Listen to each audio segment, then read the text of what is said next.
Sir, can you tell us about your first startup and what did you learn from the mistakes you made while working on it? I didn't make any mistake. The world wasn't ready for us. No, I'm kidding. It was actually way ahead of where the world was at that time, right?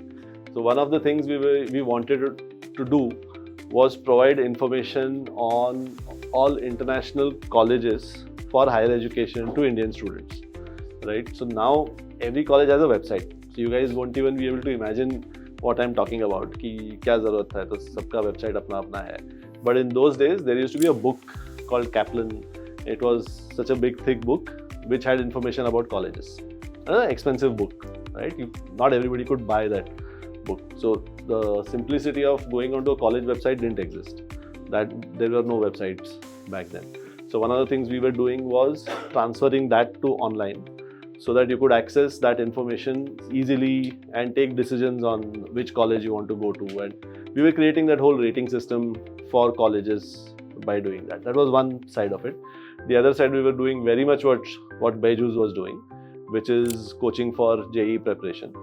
And we had an interesting solution there, which was we would coach offline, right? So brick and mortar classes, and online also e-learning, but brick and mortar classes, and then testing online.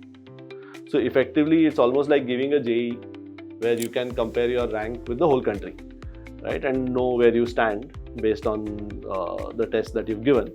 And you go learn in an offline coaching center and you come and test yourself online. That was the model. We did launch our first batch, but that was the time we saw that ye chalne wala nahi hai. We were running out of money and no one was willing to fund us. So we gave the fees back to the kids who had joined our coaching and we shut it at that point. I think we didn't realize how much of technology more is needed at the customer's end to make this solution work, right?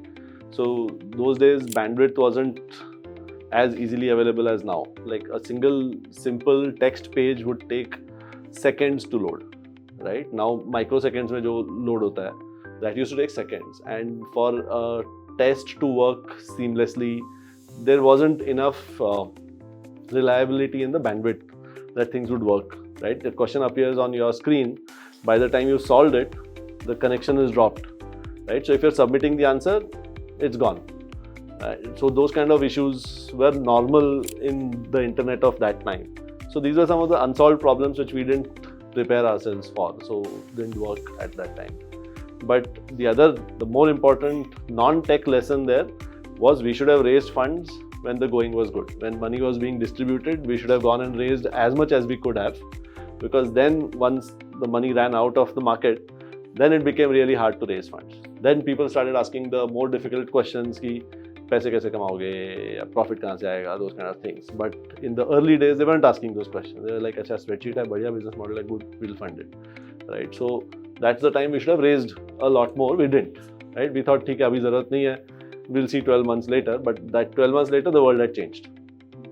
So if we had a way of anticipating that, because at that time the things looked fantastic. There were 10 million dollars being funded across the board, right? Lots of companies.